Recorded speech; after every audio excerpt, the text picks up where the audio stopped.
সাদর আমন্ত্রণ ববির রান্নাঘরে।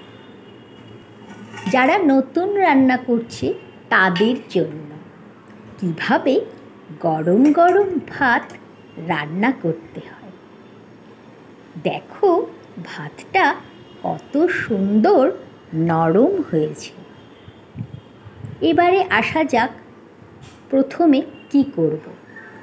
এক হাঁড়ি গরম জল গ্যাসে বসিয়ে দেব।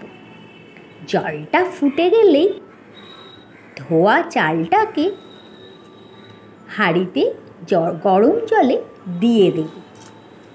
এরপরে ফুটতে দেব। কিছুক্ষণ পর ভাতটাকে একটু নাড়িয়ে দেব আর দেখে নেব যে ভাতটা কতটা হয়েছে। এখনও কিন্তু বাকি আছে একটু, বলতে পারো ভাতটা অর্ধেক হয়েছে। এরপরে আবার চাপা দিয়ে দেব। কিছুক্ষণ পর খুললেই ভাত আমাদের পুরো রেডি।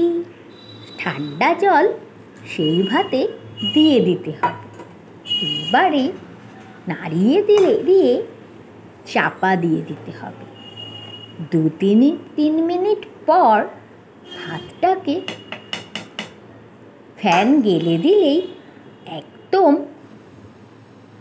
সার্ভ করার জন্য আমাদের নরম গরম সাদা ভাত সকল কিছু তরকারি দিয়ে খাওয়ার জন্য রেডি।